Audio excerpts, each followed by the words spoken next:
चलो आज हम लोग स्टडी करेंगे रिएक्शन स्टोइकियोमेट्री।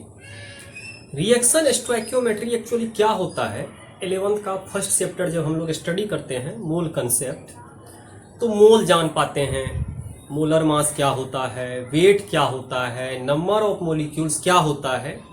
जब पूरा स्टडी कर लीजिएगा तो यदि उसी टर्म को रिएक्शन पर अप्लाई कर दीजिएगा तो that is called stoichiometry.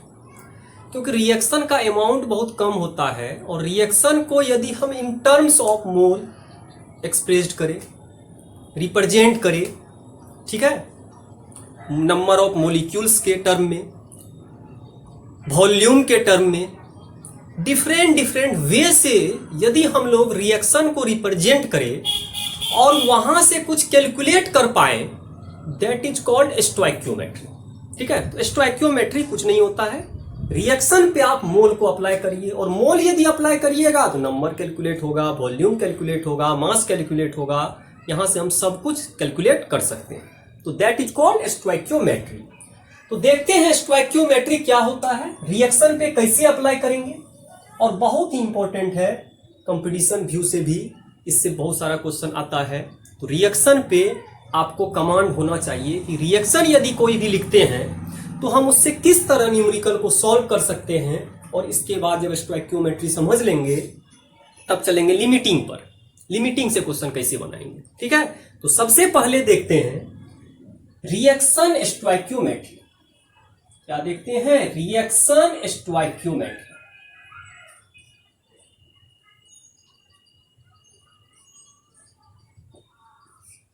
Stoichiometry. अब रिएक्शन स्टोइकियोमेट्री को यदि समझना है तो कुछ ज्यादा इस पे सोचना नहीं है क्या होता है नहीं होता है, बस हम रिएक्शन को यदि रिप्रेजेंट कर पाए, ठीक है, इन terms of if reaction is represented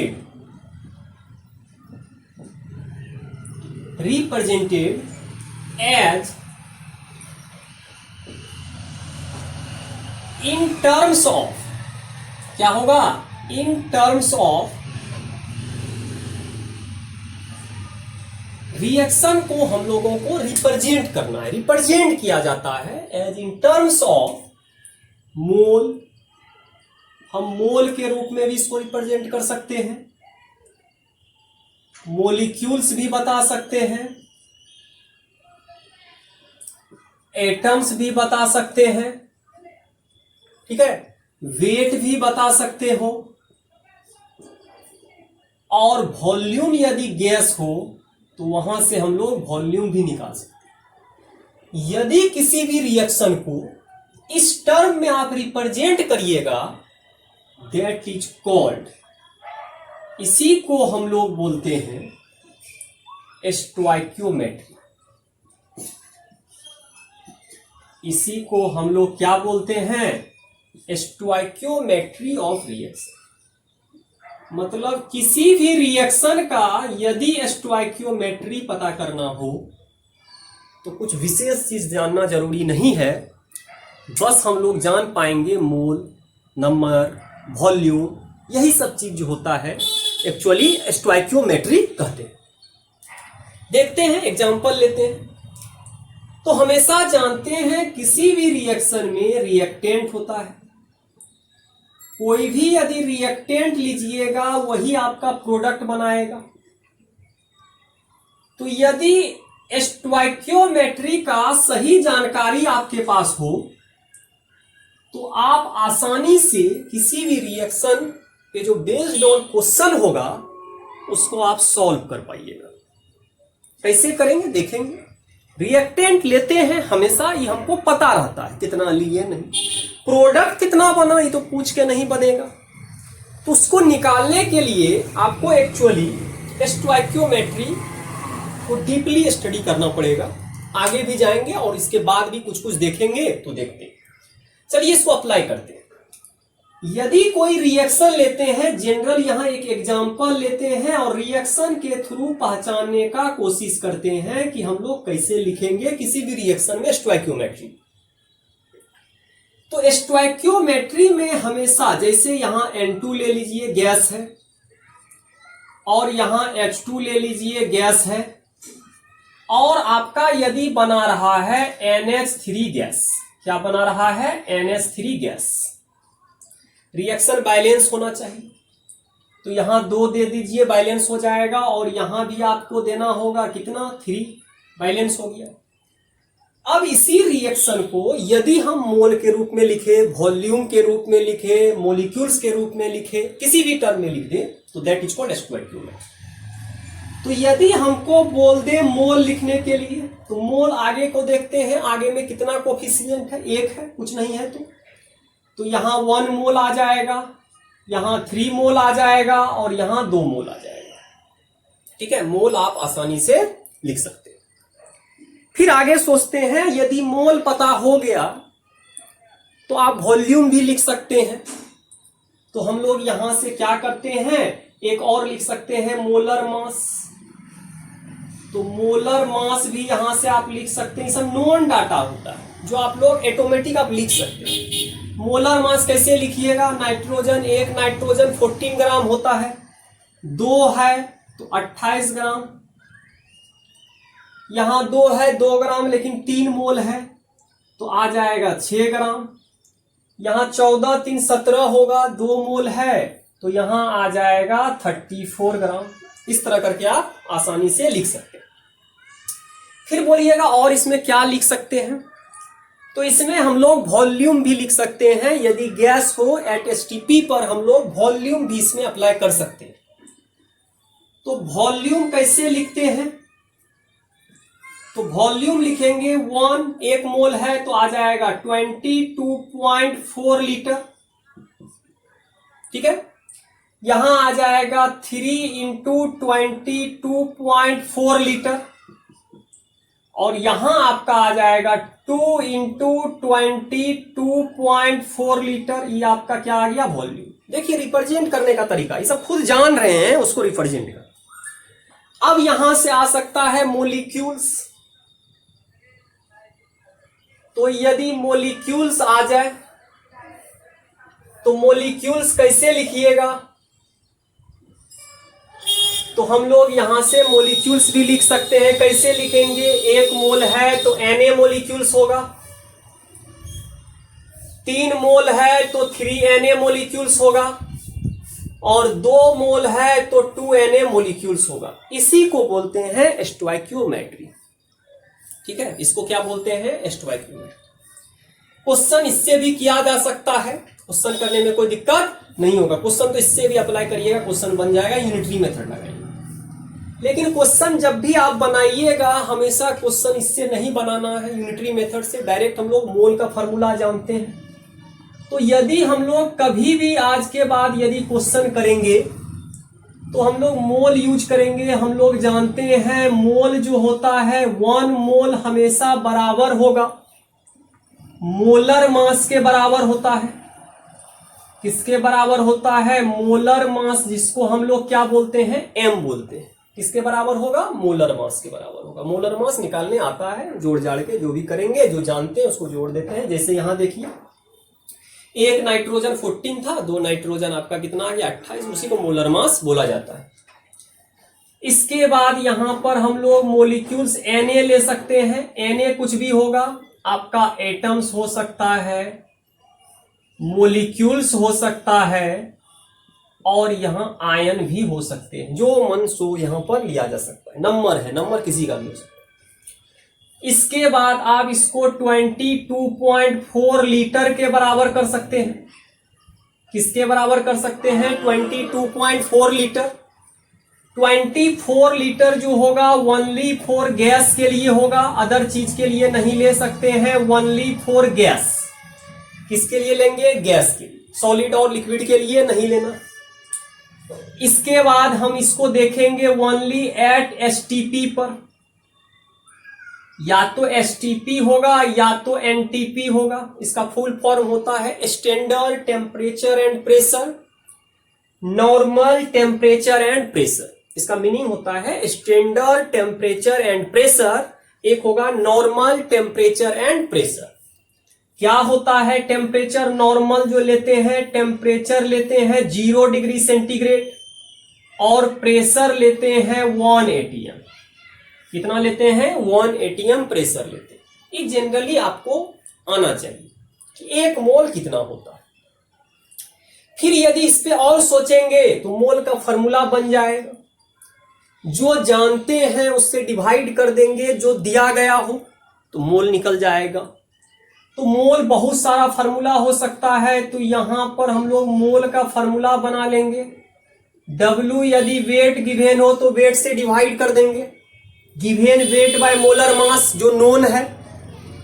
इसके बाद यदि वॉल्यूम गिवेन हो तो वॉल्यूम से डिवाइड कर देंगे और हमेशा लीटर में लेके चलना है।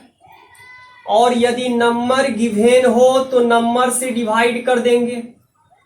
इस फार्मूला को हम यदि लागू कर दें तो हमारा मोल कैलकुलेट हो जाएगा। मतलब मोल हम आसानी से कैलकुलेट कर सकते हैं। तो मोल के बारे में नॉन डेटा और जो दिया गया हो डिवाइड कर देंगे तो आपका मोल निकल जाएगा। ठीक है, इससे मोल हम निकाल सकते हैं।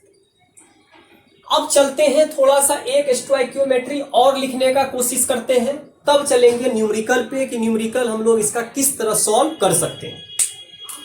चलिए थोड़ा सा आगे बढ़ते हैं।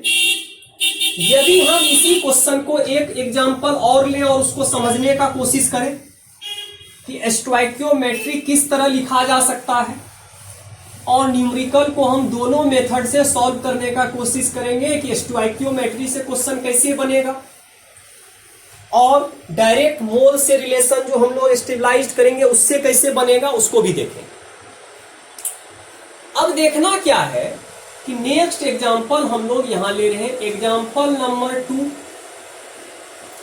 मान लीजिए यहां कार्बन है, कार्बन सॉलिड है और यहां O2 से रिएक्शन कर रहा है और O2 जो है आपका गैस है और बना रहा है CO2 गैस, बना दिया। अब ध्यान क्या देना है, इसका स्टोइकियोमेट्री लिखने आपको बोल दिया। तो सबसे पहले रिएक्शन देखेंगे बैलेंस कंडीशन में है या नहीं है। तो रिएक्शन बैलेंस दिख रहा है, इधर ऑक्सीजन 2 है, इधर भी ऑक्सीजन 2 है, यहाँ कार्बन 1 है, यहाँ भी कार्बन आपका कितना है? 1 है। इसका मतलब है आपका रिएक्शन यहाँ बैलेंस है। अब जब इसी को हम लोग ध्यान से देखेंगे तो यहाँ से हम मोल लिख सकते हैं। मोल कितना होगा? 1 मोल, आगे में कुछ नहीं है तो 1 होगा। यहाँ कितना मोल? 1 मोल। यहाँ भी कितना मोल? 1 मोल। मतलब हमेशा रिएक्टेंट और प्रोडक्ट जरूरी नहीं है 1 मोल ही हो, यहाँ बाय द केस। ठीक है, इसमें आपका 1 मोल आ रहा है रिएक्शन बैलेंस करने पर। अब चलते हैं, हम लोगों को यदि मोलर मास बोल दे लिखने के लिए, हम लोगों को क्या बोल दे? मोलर मास लिखने के लिए। तो मोलर मास कैसे लिखेंगे? मोलर मास एक कार्बन 12 ग्राम होता है और 1 ही मोल है तो यहाँ 12 ग्राम। ऑक्सीजन एक 16 ग्राम होता है, 2 ऑक्सीजन है 32 ग्राम। यहाँ पर आपका 44 ग्राम आ जाएगा। कार्बन 12 ग्राम, ऑक्सीजन 16 ग्राम। ऑक्सीजन 2 ठो है तो 32 ग्राम और कार्बन 12 ग्राम है। दोनों को जब जोड़ेंगे तो आपका आ जाएगा, यहाँ पर कितना आ जाएगा? 44 ग्राम आ गया। अब ध्यान से आगे बढ़ते हैं थोड़ा सा। अब हम लोग अगर यहाँ पर हम लोग किसका चर्चा करें? वॉल्यूम का। तो हम लोग यदि इसका वॉल्यूम को देखेंगे तो वॉल्यूम में हम क्या बोले हैं? वॉल्यूम ओनली फॉर गैस के लिए आइडेंटिफाइड है। तो हम आसानी से बोल सकते हैं कि सॉलिड का वॉल्यूम नहीं लिखना है, खाली रहेगा, क्योंकि सॉलिड का वॉल्यूम खुद कैलकुलेट कर सकते हैं। इसका लंबाई होगा, चौड़ाई होगा, ऊंचाई होगा, सब कुछ होगा, तो इसका आसानी से कैलकुलेट किया जा सकता है। तो इसको लिखने का कोई आवश्यकता नहीं है। लेकिन गैस है तो गैस का लिखना होगा। कितना लिखेंगे? 22.4 लीटर। क्यों लिखिएगा, 1 मोल है। और जब हम यहां से जाएंगे तो यहां भी आ जाएगा 22.4 लीटर। ठीक है, इतना आ चुका है। अब जब फिर ध्यान से इसको देखेंगे तो आगे हम लोग चलते हैं, वॉल्यूम हो गया, अब मॉलिक्यूल्स पर चलते हैं। तो यदि मॉलिक्यूल्स को देखिएगा तो कार्बन सिंगल है, मॉलिक्यूल्स नहीं है, तो यहां पर खाली जगह छोड़िएगा। इसको मॉलिक्यूल्स बोलेंगे क्योंकि 2 एटम अटैच है, तो यहां पर कितना मॉलिक्यूल्स, Na। यहां भी कितना हो जाएगा, Na। ठीक है, अब चलते हैं एटम्स पे। यदि आप एटम्स को ध्यान से देखिएगा तो कार्बन को एटम बोल सकते हैं, सिंगल है। कितना एटम होगा, तो यहां पर Na हो जाएगा। कितना हो जाएगा, Na। लेकिन जब यहां लिखिएगा तो सोच के लिखिएगा, मॉलिक्यूल्स ही Na है, एक मॉलिक्यूल्स में 2 एटम है, तो यहां पर आंसर आएगा 2Na।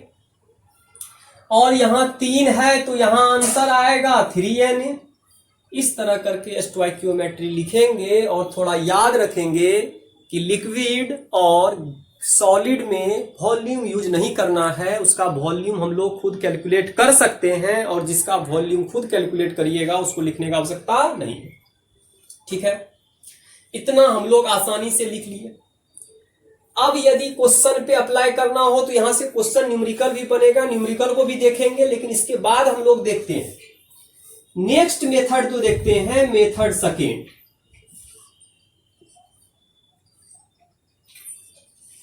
तो यहां से मेथड क्या देखते हैं, सेकेंड देखते हैं। तो मेथड सेकेंड जो देखिएगा उसमें क्या ध्यान देना है, मोल से ही सारा काम कर देंगे।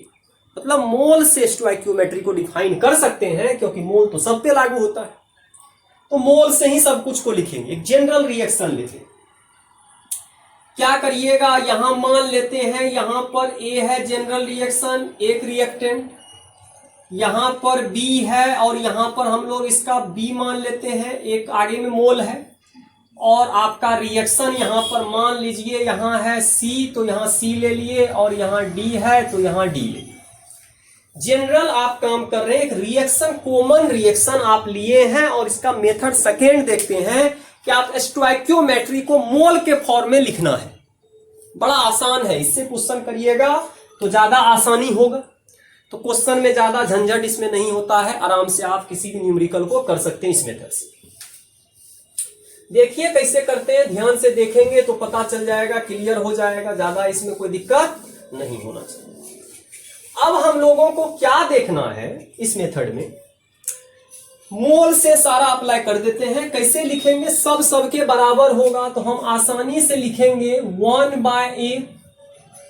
जो मोलर कोफिशिएंट आएगा, इसको हम लोग मोलर कोफिशिएंट याद रखिएगा, A, B, C, D are called, क्या कहलाएगा, मोलर कोफिशिएंट। इसको क्या बोलते हैं, मोलर कोफिशिएंट बोलते हैं। तो जब मोल हम लिखेंगे तो मोलर कोफिशिएंट से डिवाइड कर दीजिएगा, और इसके साइड में लिखिएगा मोल ऑफ A बराबर हो जाएगा मोल ऑफ B, तो वहां पर डिवाइड कर दीजिएगा B से, तो आ जाएगा मोल ऑफ B।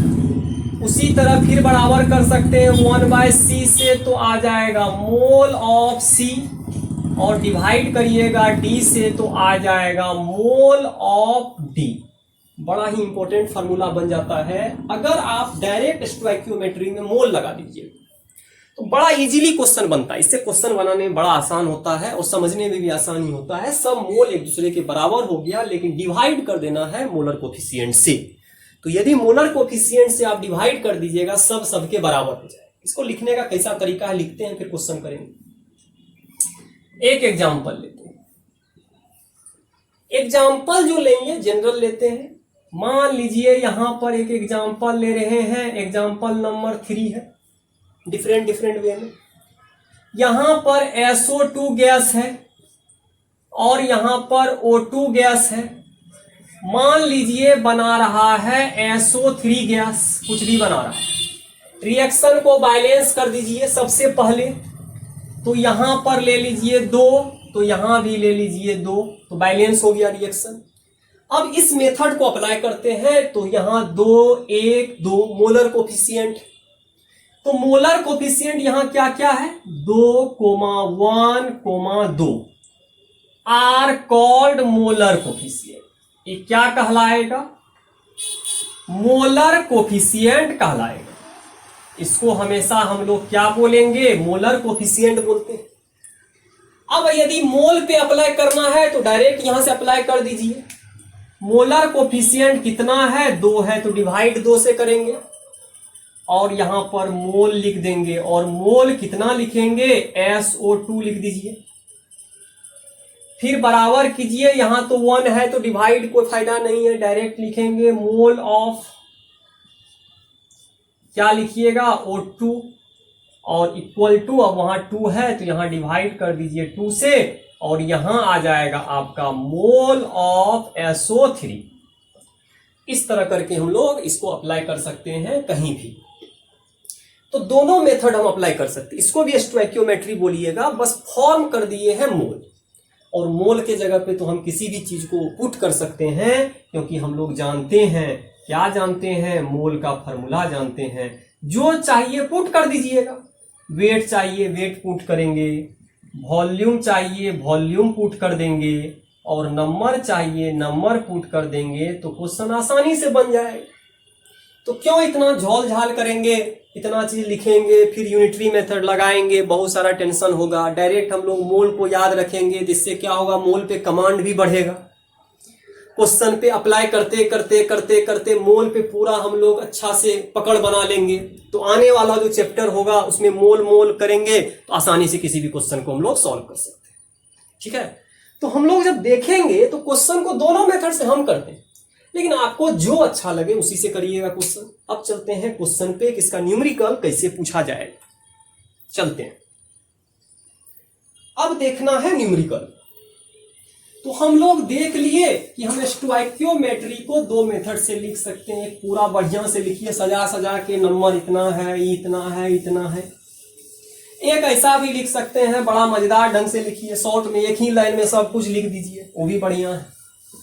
आपको जिसमें बढ़िया लगे वही सब बढ़िया, तो उसमें कोई टेंशन नहीं होना चाहिए। तो सबका अपना अपना चॉइस होता है। हम दोनों मेथड यहां बताए हुए हैं कि बढ़िया से लिखना है तो सजा के बहुत सारा लिखिए, नंबर मिलेगा। न्यूमेरिकल जल्दी बनाना हो तो किसी भी मेथड को अप्लाई करिए, जल्दी ही बनेगा। तो बेस्ट आपका है, मर्जी।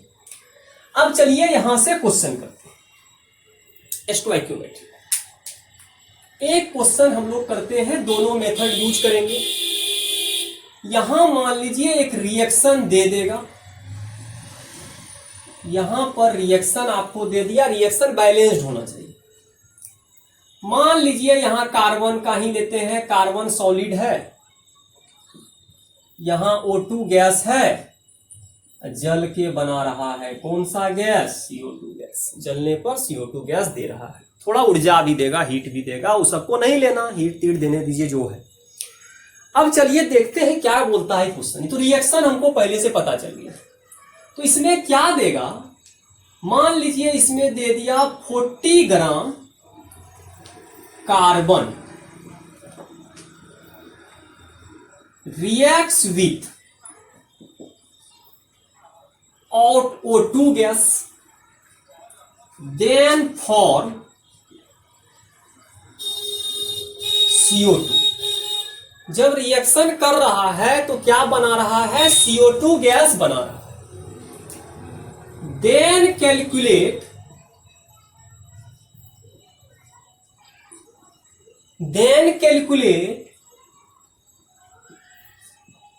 वेट ऑफ CO2 फॉर्म, कितना CO2 फॉर्म्ड होगा उसको बताना है। हम तो बोले थे रिएक्टेंट आप लीजिएगा तो आपको सब कुछ पता रहेगा कितना कितना ले रहे हैं, लेकिन प्रोडक्ट आपको पता नहीं रहेगा, प्रोडक्ट आपको पता करना होगा। तो अब चलते हैं, जब इसको देखेंगे तो सबसे पहले दोनों मेथड अप्लाई करते हैं। तो हम लोग मेथड फर्स्ट पे चलते हैं, सॉल्यूशन करने का कोशिश करते हैं। तो सबसे पहले जब हम लोग देखेंगे तो पहले सबसे पहले रिएक्शन लिख लीजिए। O2 गैस है और यहां CO2 गैस है, तो इसका सबसे पहले वेट लिख लेते हैं, वेट का ही काम है, वेट ही पूछा है और वेट ही दिया हुआ है, वेट से ही काम चल जाएगा। मोल लिखना हो तो लिख सकते हैं, लेकिन मोल का जरूरत नहीं पड़ेगा। 1 है 1 है 1 है, लेकिन यहां वेट आसानी से निकाल सकते हैं। वेट हो जाएगा 12 ग्राम, ऑक्सीजन हो जाएगा 32 ग्राम और ये हो जाएगा आपका 44 ग्राम। इतना पता चलिए, यूनिटरी मेथड से बनाते हैं। दो चीज को सेलेक्ट करना, जो निकालना है जो दिया गया है। तो दिया गया है कार्बन के बारे में और निकालना है CO2 के बारे में। एक डेटा तो आपको गिवन है, एक डेटा आपको पता है। 12 ग्राम जब लीजिएगा तो 44 ग्राम बनाएगा, ये तो आपको पता है। यूनिटरी मेथड लगा देते हैं, तो हम लिख सकते हैं 12 ग्राम कार्बन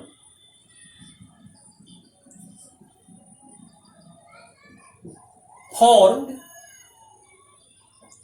44 ग्राम CO2।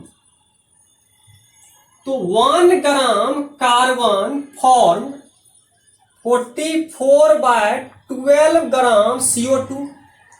तो हम बोलेंगे कितना ग्राम दिया गया है 40 ग्राम में, तो 40 ग्राम CO2 कितना बनाएगा 44/12 इंटू 40 ग्राम CO2, इतना दे दिया।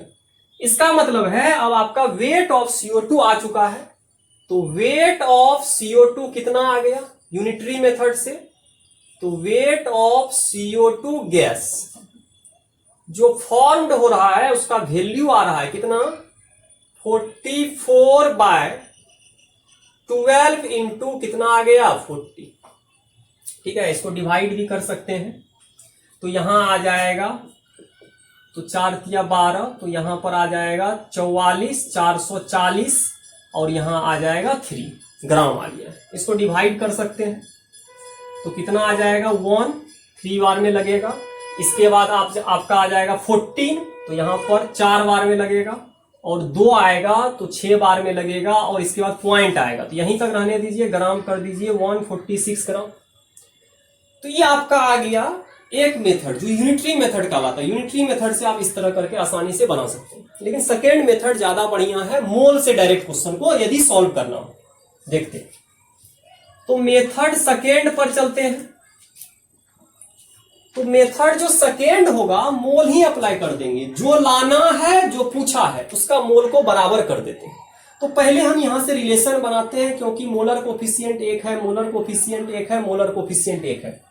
तो एक बार रिएक्शन को और लिख लेते हैं। तो यहां आ जाएगा O2 गैस और यहां बनाएगा आपका CO2 गैस, बना दिया। अब जब इसको ध्यान से देखिएगा तो यहां मोलर कोफिशिएंट 1 है, यहां भी मोलर कोफिशिएंट 1 है, यहां भी मोलर कोफिशिएंट 1 है। तो यहां डायरेक्ट मोल का फॉर्मूला लगा दीजिए। मोल ऑफ कार्बन बराबर है मोल ऑफ किसका O2 बराबर होगा मोल ऑफ किसके बराबर होगा CO2 के बराबर होगा। बराबर कर दिया। हमको दो ही चीज चाहिए, एक कार्बन दिया गया है और एक CO2 निकालना है। तो डायरेक्ट हम लोग यहां से कर देते हैं, जो निकालना है उसको आगे रखिए। तो मोल ऑफ CO2 बराबर हो जाएगा मोल ऑफ क्या हो जाएगा कार्बन। अब यदि ध्यान से इसको देखेंगे तो मोल में वेट चाहिए, तो वेट का फॉर्मूला पुट कर देते हैं।